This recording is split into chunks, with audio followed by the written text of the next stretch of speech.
Hey Scrappers, it's Vanessa here, and today I'm playing along with Monique and her happy birthday and 700 subscriber hop. I will have the links to everyone who's playing along in the description box below, so be sure to hop along and see how everyone is inspired by Monique today, as well as stopping by her channel to be sure to say happy birthday and congrats on the 700 subscribers. So big congrats to Monique, and of course a happy birthday.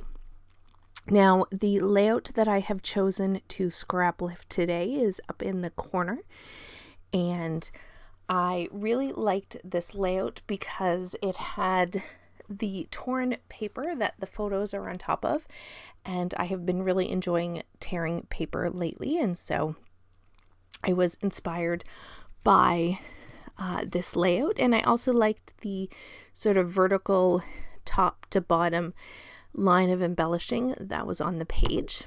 Now I am starting with a piece of green wood grain pattern paper, as well as a piece of yellow pattern paper that are going to be the base of my layout, and then I did add some prize ribbon distress oxide ink.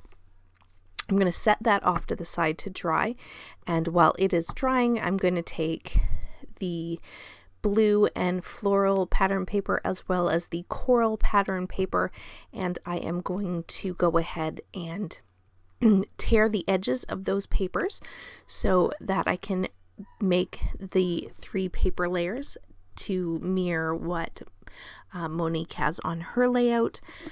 And I am using my How to Kill a Kit with Style for the month of May, and once I get these torn, I am going to build sort of my embellishments in how I want everything to lay out while my background is drying.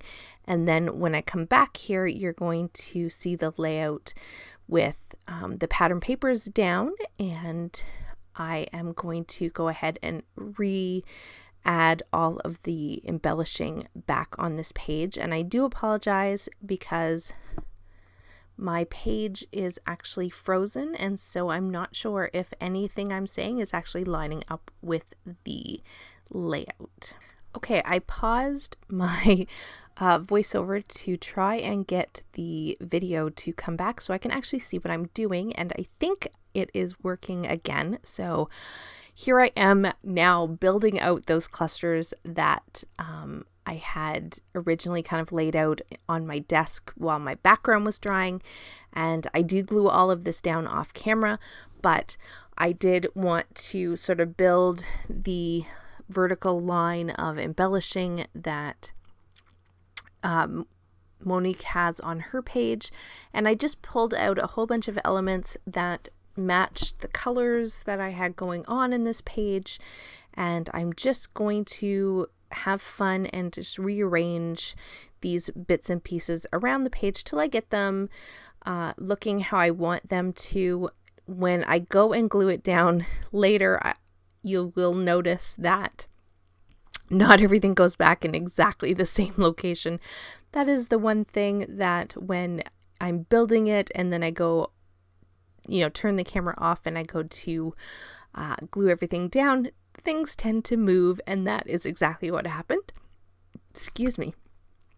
But for the most part, I still have that same vertical element and lots of embellishing that goes from that top to bottom of the page. The layout title for this one is Amazing Sights, and I have these photos. They are all of different animals, or a few of the different animals that we saw at Animal Kingdom on one of the safaris and just walking around.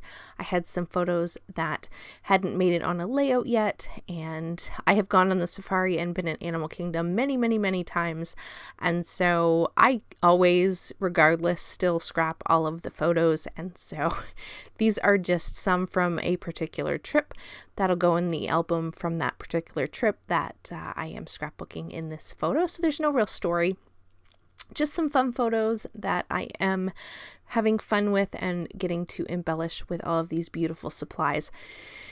So there you see, I have gone ahead and I have finished my embellishment clusters, and now comes the fun part of just adding all those little tiny finishing touches. And in this case, I am taking some of these chipboard hearts and I am just going to scatter them from that top to bottom vertical embellishment cluster line, I guess you want to say. I kind of made it so there's kind of 3 different embellishment clusters, but there's really no visual triangle per se on this page, which I kind of like. I do the visual triangles quite often, so this was fun to do something a little bit different. To finish up the layout, I am going to go ahead and add some sequins, and I apologize, I am not sure what collection I'm using. You might be able to see it, but if you need to know, just leave me a note in the comments below. I'm just going to add these sequins in, and we are going to call this one done. So please be sure to hop along and go and check out Monique's channel and give her a happy birthday and a big congrats. With that, that was the end of the layout. The still photos are coming up, and I do apologize for the craziness of this voiceover. My computer is not playing nice today, but here we are at the end, and with that, guys, I will catch you on the next one. Have a great day, everybody. Bye-bye.